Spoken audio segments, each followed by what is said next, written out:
Canım bir de pek sen sadece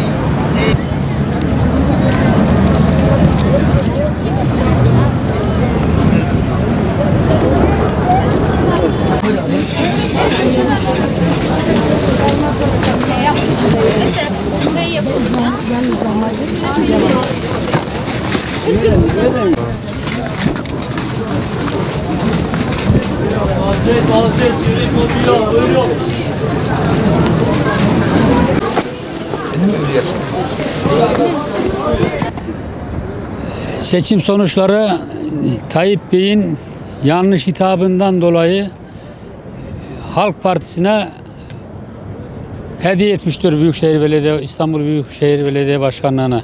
Çünkü ben de bir milli görüşçü olarak her zaman Büyükşehir'i AK Parti'ye veriyordum. Bizi PKK'ların aynı safa koyduğu için bu seçimde CHP adayına verdim.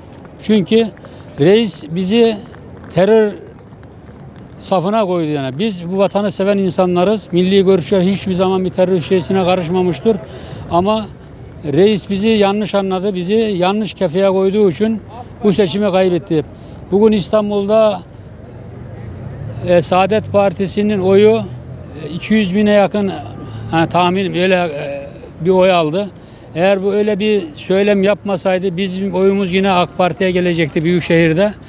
Yine bize hizmeti onlar yapacaktı ama yanlış hitap ettiğinden dolayı biz de oylarımızı Halk Partisi'nin İmamoğlu'na verdik yani. Yani bu reise darıldığımızdan dolayı verdik. Çünkü bizi yanlış değerlendirdi bizi. Biz milli görüşler hiçbir terör şeysine karışmamışız. Vatanı seven insanlarız ve belediyeciliği de ülkeye tanıtan biziz yani. O da bizim şeyimizden geldi yani. Bizi Tayyip'in Silivri'ye gittiğinde peşi sıra ağlayarak gidenlerden birisi de benim. Ama bizi hem sattı bizi hem de bizi terör örgütleriyle beraber vatan haini ilan etti bizi. Biz de darıldığımızdan dolayı oyumuzu İmamoğlu'na verdik. Bunu sırf ders olsun diye verdik yani reise. Reise saygılar. Ya o hakkımızda hayırlısı Allah'tan, demek ki böyle olacaktı yani, bilemezsin ki. Tabii ki o adam, tamam bak ben yanlış anlama, ben CHP'li değilim, ben AK Partiliyim. Demek ki adamların kısmetinde vardı, kazandılar ama ne yapmamız lazım? Saygı duymamız lazım. Gelecekler, bakacağız. Çalışmalarına bakacağız. Eski ortam olmaz inşallah. Eskiden onların döneminde İstanbul'u pislik götürüyordu. Suyumuz yoktu, çöpümüz yoktu, yolumuz yoktu. İnşallah yine o seviyeye gelmez Allah'ın izniyle. Bu AK Parti'nin yaptığını devam ederler inşallah. İnşallah mahcup etmezler. Bu kadar millet onlara oy verdi. Ben oy vermiş değilim, yanlış anlamayın. Verenler için hiç olmazsa verdikleri kendi seçmenlerinin yüzünü kara çıkarmasın. Çalışsınlar. Hani particilik ayrımı yapmasınlar. Halk için ne gerekirse onu yapsınlar. Sonuçlar ders alınacak sonuçlar. Benim açımdan beklediğim sonuçlar değil. Daha güzel sonuçlar bekliyorduk. Bilhassa iktidar açısından bu sonuçların bu şekilde hele hizmetlerin çok daha yoğun olduğu illerde düşük olması elbette düşündürücüdür.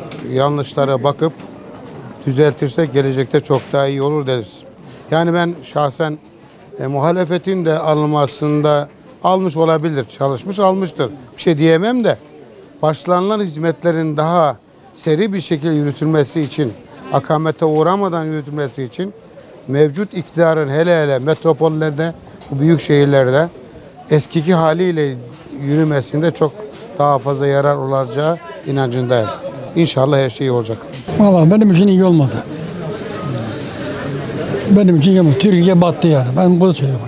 Başka diyemem yani. Türkiye battı abi. CHP bugün, ben 75 yaşındayım. CHP denen adam bugün, mesela CHP'yi diyeyim, Kılıçdaroğlu demiyorum yani. CHP'nin partisi olan adam bugün şu Türkiye'de ne yapmıştır? Cumhuriyet kurulda mı ne yapmıştır Türkiye'de? Hiçbir şey yapmamışlar. Yaptığını göstersin bana be. Tayyip Erdoğan geldi. Yaptıkları meydanda yani. Anlatmaya gerek yok. Yaptıkları meydanda görüyoruz yani. Gözümüzün önünde abi.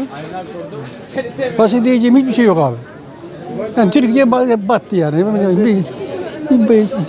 Ama Dışarısının işi bu. Türkiye'nin işi değil abi. Dışarısının ayakları bunlar yani. Türkiye'nin kalkındığını istemiyorlar. Bitti.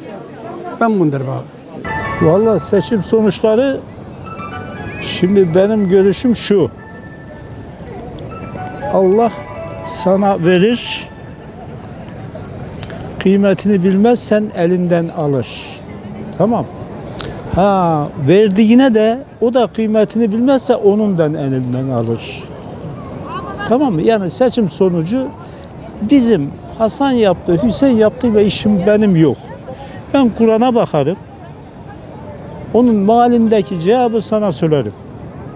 Şimdi anlattığımı iyi anlayabildin mi? Yani burada sonucu ben veremem. Allah bunu bana verdi, bu adamları. Ben bu adamlara inandım. Oyumu buraya verdim. Eğer bunlar beni iyi idare etseydi, bile faslatsız, Allah onların elinden almazdı.